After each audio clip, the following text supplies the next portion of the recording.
So, everybody, the Iceman here on the Jeffrey Rose Iceman V2013 YouTube channel.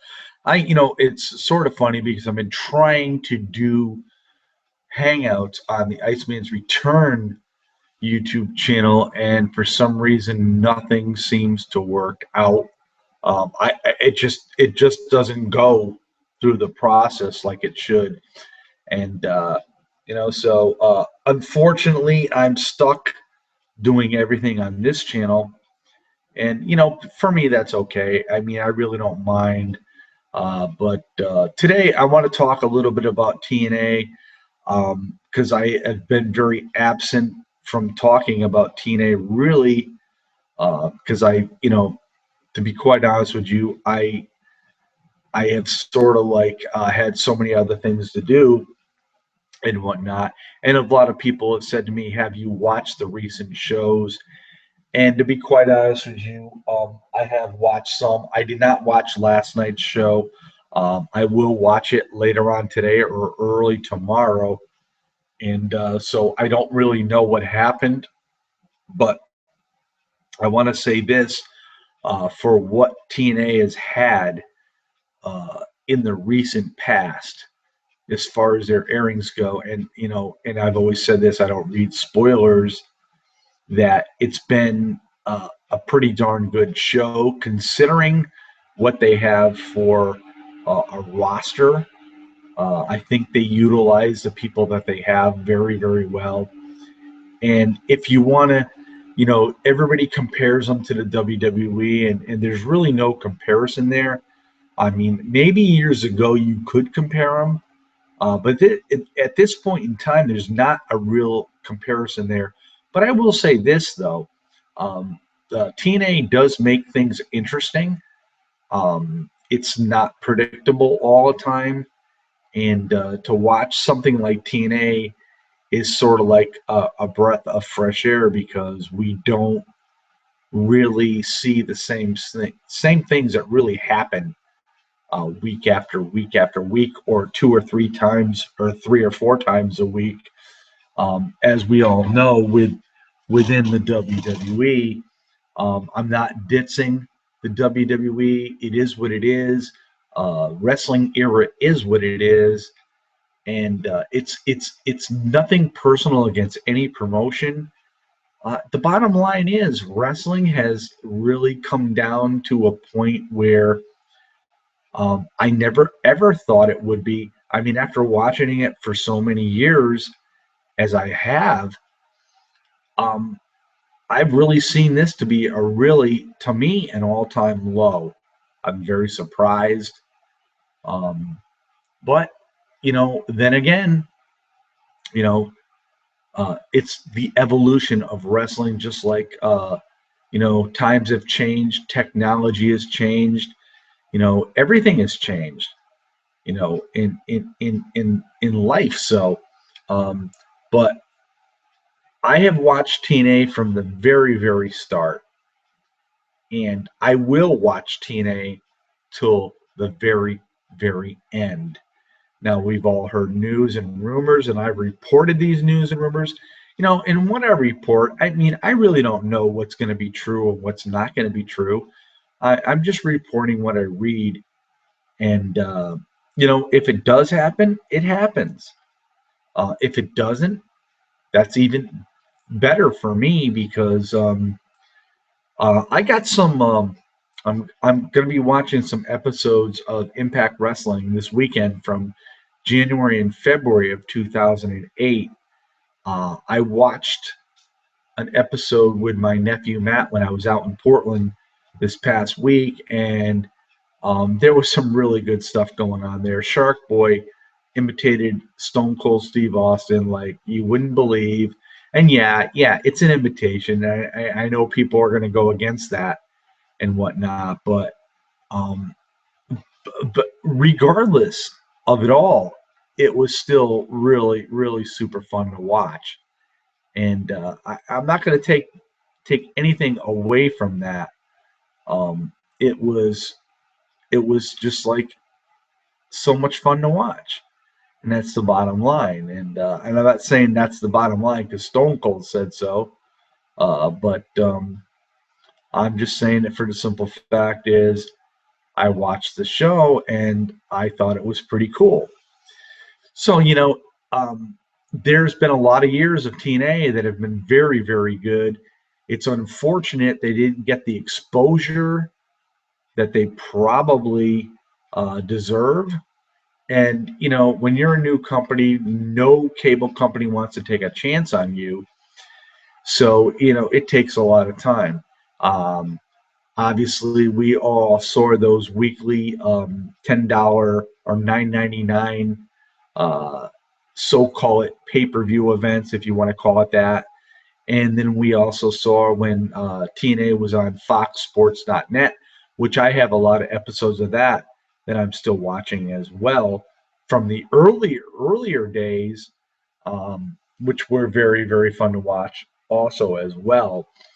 But yeah, time moves on, and everybody was saying, well, Jeff Jarrett is pretty much you know was everything in TNA. Well, him and his father created TNA. You got to understand. I mean, really. I mean, did anybody really expect anything different? I mean, I didn't. And when Jeff Jarrett was around, and it was the NWA titles, it was all the NWA tag team titles and whatnot. I thought it was pretty cool. I mean, I really enjoyed it. Um, and the bottom line is, maybe it was a grasp to latch on to another wrestling company since WCW went down because I was a huge WCW fan. I watched WCW more than I did the WWF or the WWF. For the simple fact is there was a lot more action going on. I mean, when I watched NWA back in the late 70s, early 80s, and so on, it was great wrestling. And Vince McMahon had not taken over from his dad yet until like around 82, 83. And it was just like, how could you not watch it? It was just so much fun to watch. And as time rolled on, though, Vince McMahon got Hulk Hogan away from AWA, which was a big hit for AWA, Vern Gagne and all them. It was a money thing, and Hulk Hogan, Vince McMahon just decided that Bob Backlund wasn't the guy because back in the old WWF days, championships really never changed very often. And to be quite honest with you, yeah, it was fun to watch, but it was also boring too because every time you watched a match for a title, you sort of knew somebody wasn't gonna win. If they were going against the champion and whatnot. And nowadays, since really the NWA times, WCW times, and when Vince McMahon Jr. took over from his dad, yeah, a lot of things changed.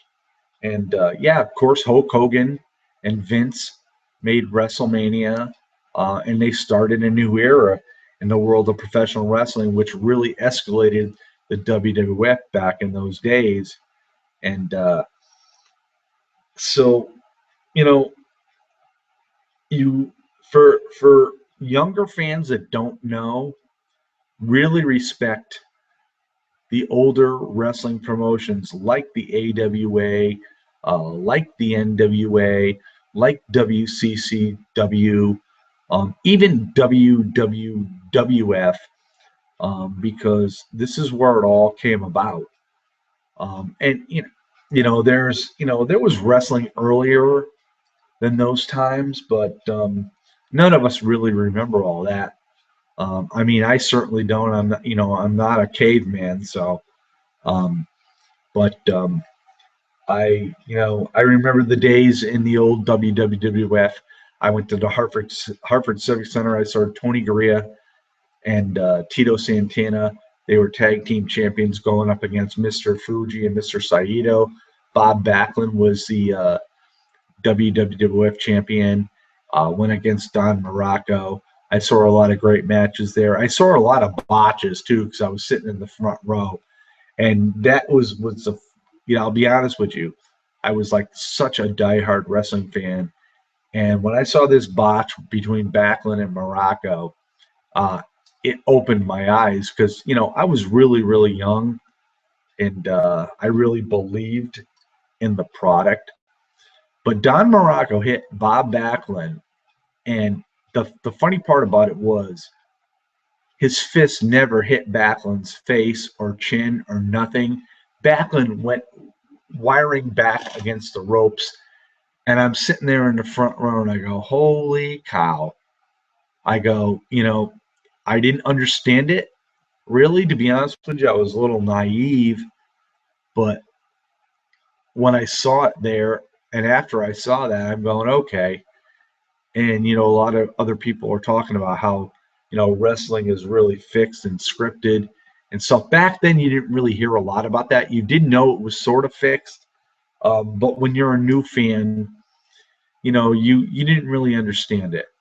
And boy, I understood it real quick because the jaw or the chin of Bob Backlund never got touched, and he made it look like he got hit with such a hard punch. And it opened my eyes. So it was pretty cool though.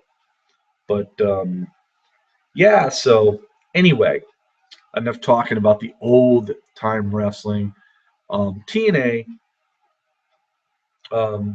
as most of you know, a lot of you people out there are not TNA fans. You're all WWE fans. And for me, when WCW died or was put to sleep, I guess we could all put it by the WWE, it took a piece of me away. I mean, I was really involved in WCW for a very, very long time. But, I will say this on hindsight, going back and watching a lot of the old episodes, like when Eric Bischoff and the NWO came out, um, I realized what they actually did. I was always an Eric Bischoff fan, but to this day, I have sort of like mixed feelings about the whole situation. I really think that he promoted the Hulk Hogan's of the world and the Kevin Nashes of the world. And I think those two guys were probably the biggest thing that was on Eric Bischoff's mind. And it's unfortunate too because there was like a lot of other stars like Jericho, Malenko, Benoit, and even many others that Eddie Guerrero to the last one I should say that could have been very very huge in WCW, but I think Eric Bischoff had his head up Hulk Hogan's ass, unfortunately, and this sort of like paid the price. And and the bottom line is it did pay the price because I think Eric Bischoff and Hulk Hogan, regardless whether Bischoff wasn't running the company in 2001 and whether or not Hulk Hogan was in the company in 2001, they made their mark those last couple years, and I think they really, really hurt WCW.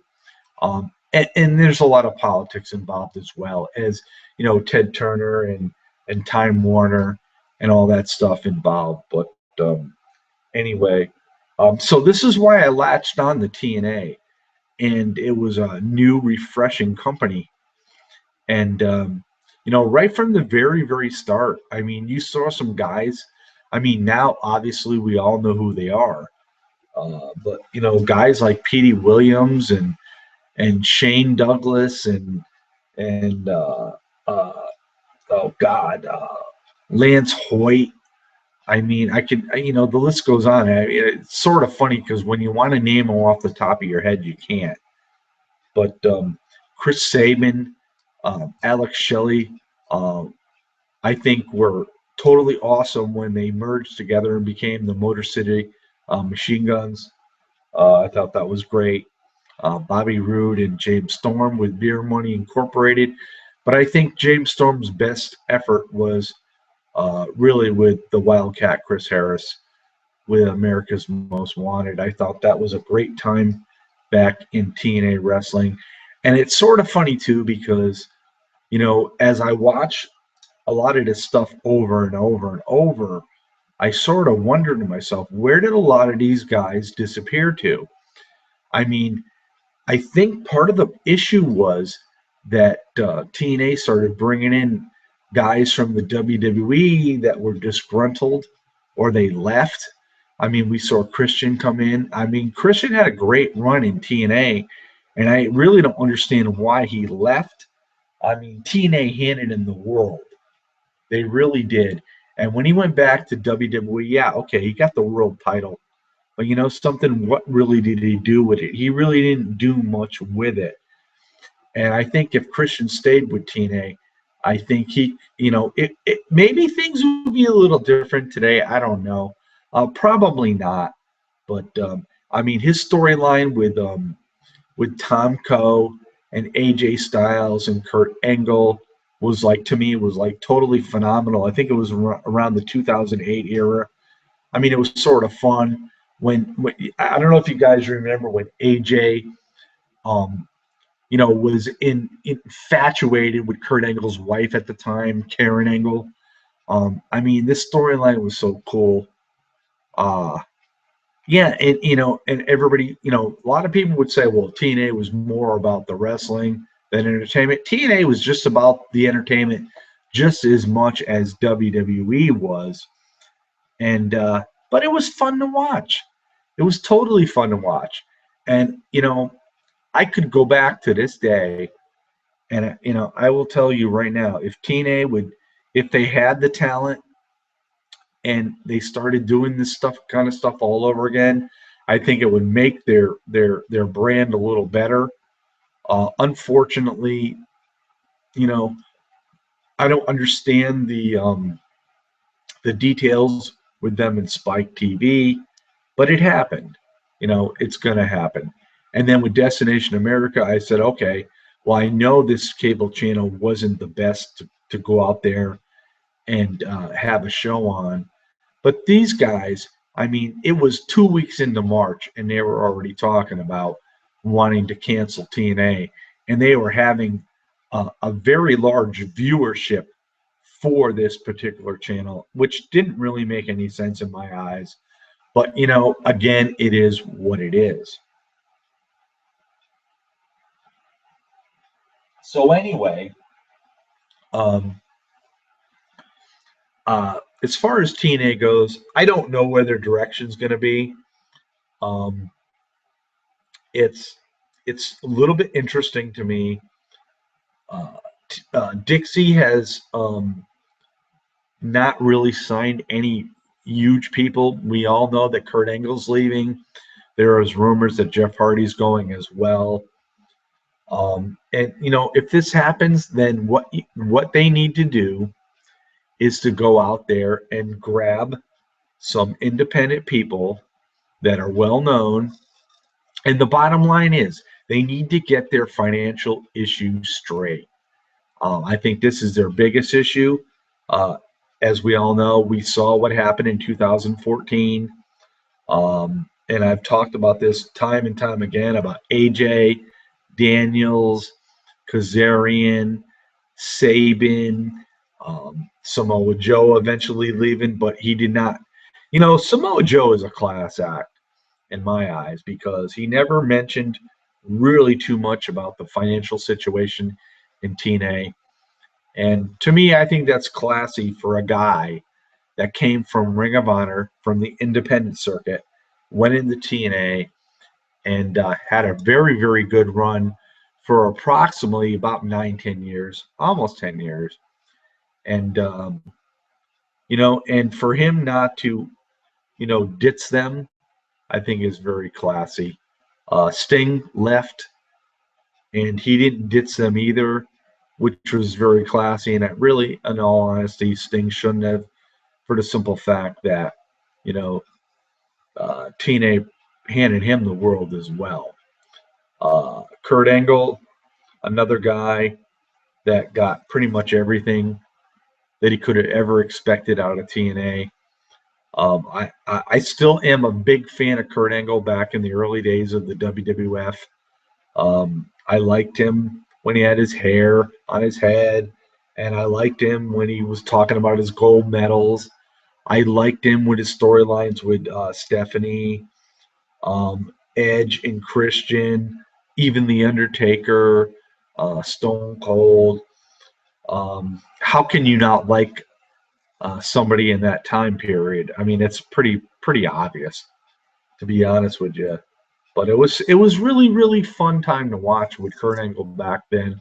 But I will say this in TNA, um, he has done what he could, and it's unfortunate he's gone through a lot of life issues, as we all know, we all do.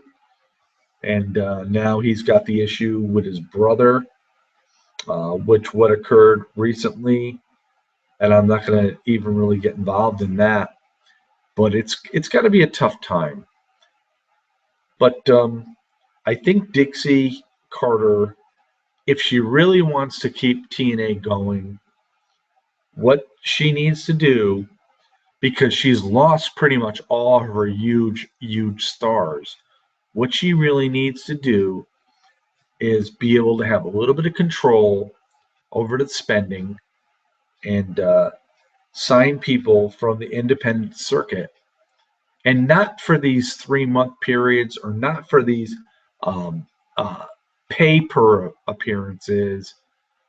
She needs to get a hold of some people and keep them under contract, and and move on from there. Um, is TNA dead? I made a video about it recently, about the coffin of TNA.